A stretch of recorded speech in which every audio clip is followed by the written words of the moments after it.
Any veterans in here? You? Yeah, cool. You, what branch? Army?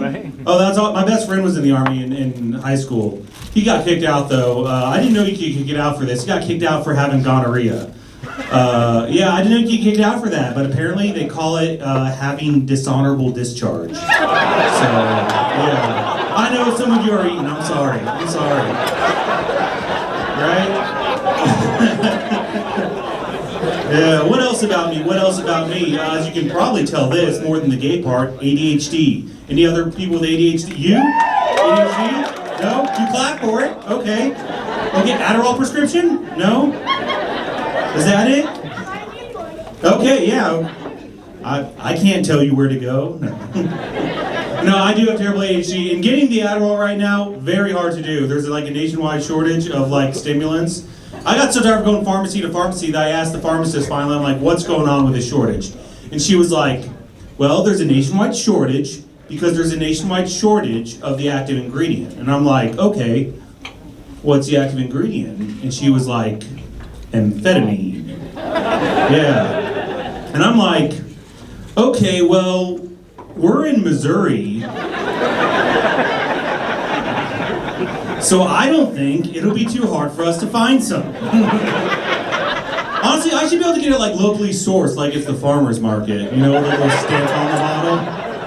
You know, it's like these heirloom amphetamine salts were concocted by the finest local dope heads in a half-sunken Winnebago on the banks of the Missouri River.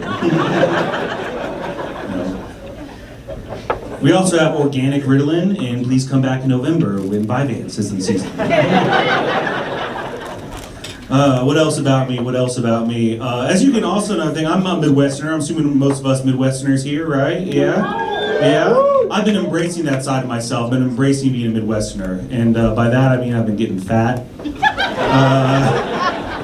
Yeah, I've got a cousin who lives in California, out in Sacramento, and every time he comes and visits, he always gives us shit in the Midwest for being fat, you know, not having hot yoga studios, or like, you guys only have one Pilates studio in all of KC. I'm like, okay. Not enough green smoothies either, apparently. He's always shitting on us.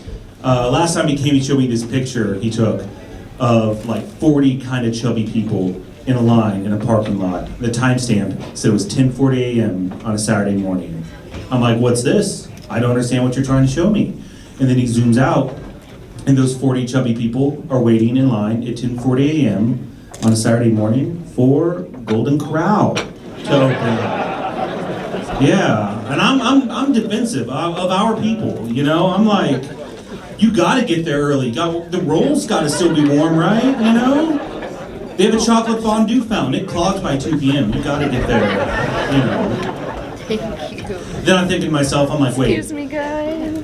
There are both fat people and Golden Corrals all over this fine country. How do I know you took this here? And then he zooms in on the picture real close, and I am one of those 40 fat people waiting in line for a Golden Corral on a Saturday morning. Yeah. Man. Also about me, even though I am gay, I do think my passion in life isn't actually comedy. I think it's writing smut for women, like smut novels. I think, yeah, you know, we have a connoisseur, it seems. Yeah. Okay, I think I would be great at, 'cause it's all about imagery, you know? And I think I've got great imagery. Okay, here's some like things I was thinking of, like, you know, they're getting ready to be intimate, and the guy is like, you know, he stared into her eyes, which were greenish blue, much like the mold on the bread he forgot to throw away in his apartment. You know? Great imagery, great imagery. Her skin was beige, like Big Mac sauce. Or Thousand Island dressing, because McDonald's lies to us. In this part, I am just guessing, I'm a Gold Star gay, I'm just guessing. Her lady parts were deep and dark and mysterious, like a pothole on I-70. And she was ravenous because, like a pothole on I-70, she remained unfilled.